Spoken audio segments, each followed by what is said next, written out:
Kwa wengine ambao huko nyuma waliwahi kujifunza somo hili, wanaposikia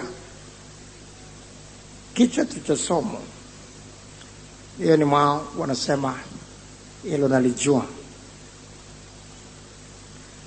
Hakuna kosa kubwa kama hilo katika mambo ya rohoni. Kufikiri na kuwaza, nilikwisha jifunza somo hilo huko nyuma. Watu wengi watakwenda motoni kwa sababu hiyo.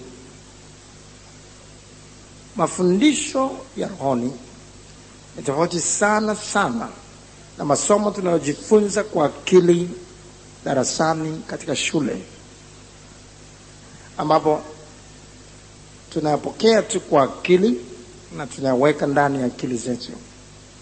Katika masomo ya akili ndipo unapoweza kusema hesabu hiyo ya 1+1 nilikwishajifunza mapema sana shule ya msingi, lakini sio mambo ya rohoni. Roho Mtakatifu wakati wowote ule anapolileta somo tena kwetu, ana maana kubwa sana. Yeye anaichunguza mioyo yetu, tayari anakuwa amekwisha uona udhaifu wetu, anakuwa tayari amekwisha tupima katika mizani na kuona tumepungua. Amekwisha tuona kwamba yale aliyotufundisha kule nyuma hatukuweza kuyafahamu. Yesu Kristo alikaa pamoja na wanafunzi wake kwa miaka zaidi kidogo ya 3 tu,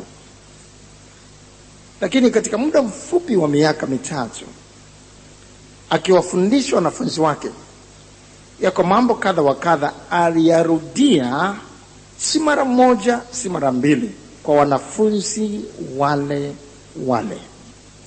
Angalia mifano ifuatayo katika Mathayo sura ile ya 5. Mathayo sura ile ya 5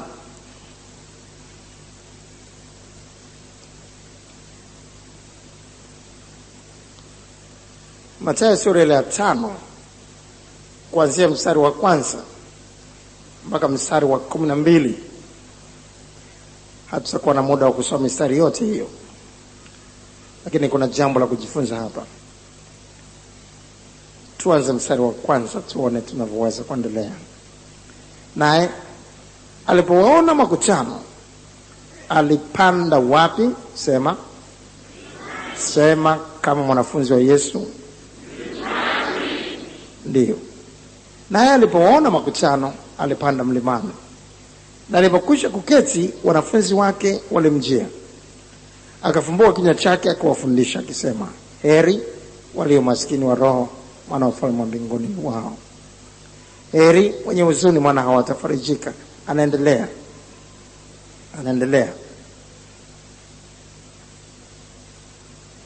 mstari wa 11 mpaka 12. Heri ninyi watakapowashutumu na kuwaudhi na kuwanenea kila neno baya kwa uongo. Hapa ilikuwa mlimani. Sasa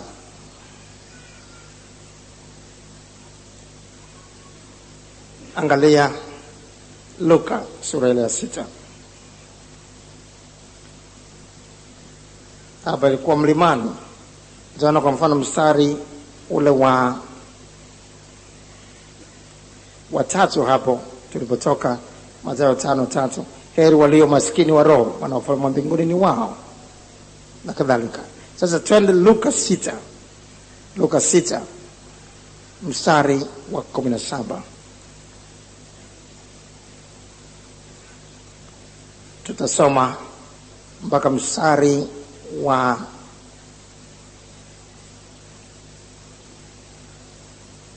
23.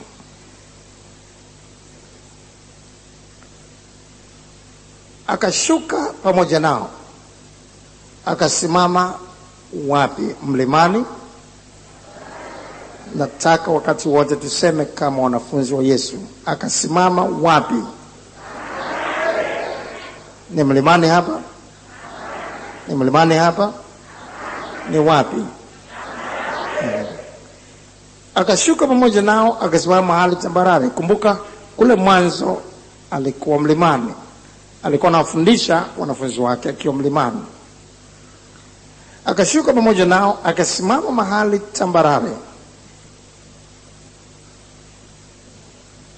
Kule katika Mathayo 5 tumesoma alipanda mlimani, na alipokwisha kufanya nini?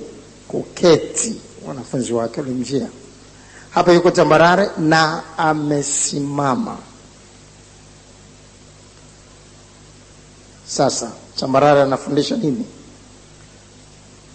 Akainua macho yake, ni mstari wa 20 sasa kuendelea. Akainua macho yake, akawatazama wanafunzi wake, akasema, heri ninyi mlio maskini, kwa sababu ufalme wa Mungu ni wenu. Alipokuwa mlimani, je, maneno haya hakuyafundisha? Hakuyafundisha? Ndio. Heri ninyi mlio na njaa sasa, kwa sababu mtashiba. Heri ninyi mliao sasa, kwa sababu mtacheka. Heri ninyi watu watakapowachukia na kuwatenga na kuwashutumu na kulitupa nje jina lenu kama neno ovu.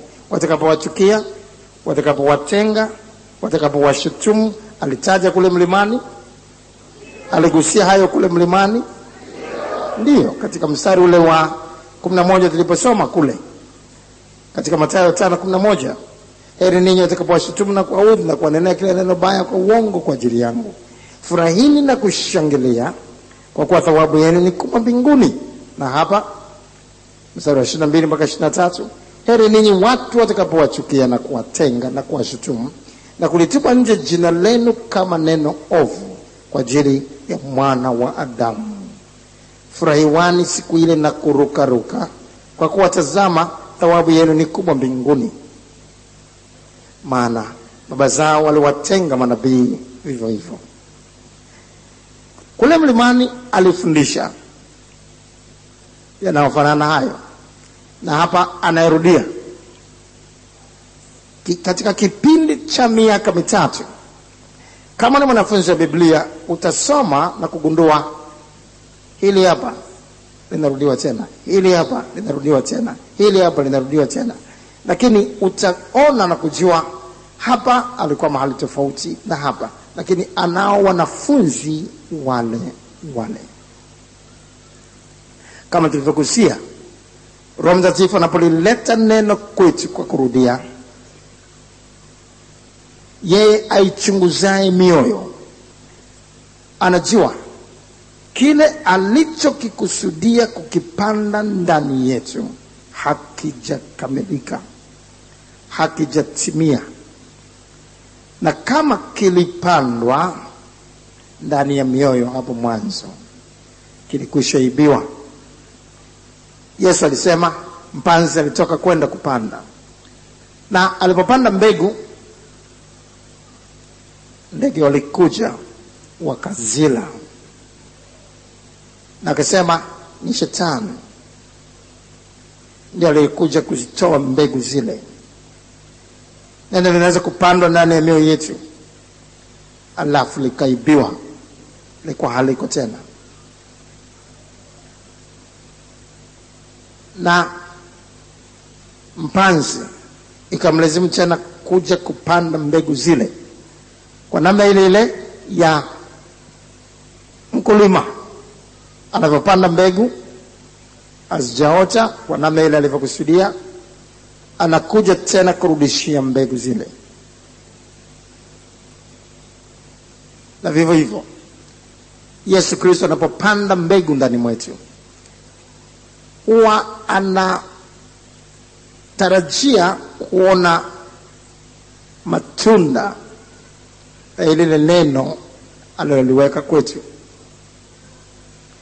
Na pale ambapo hajaona matunda, anajua hatujaelewa, hatujalifahamu lile neno. Atarudia tena, lakini wakati wowote anapolirudia neno atalileta kwetu kwa namna tena nyingine. Kutakuwa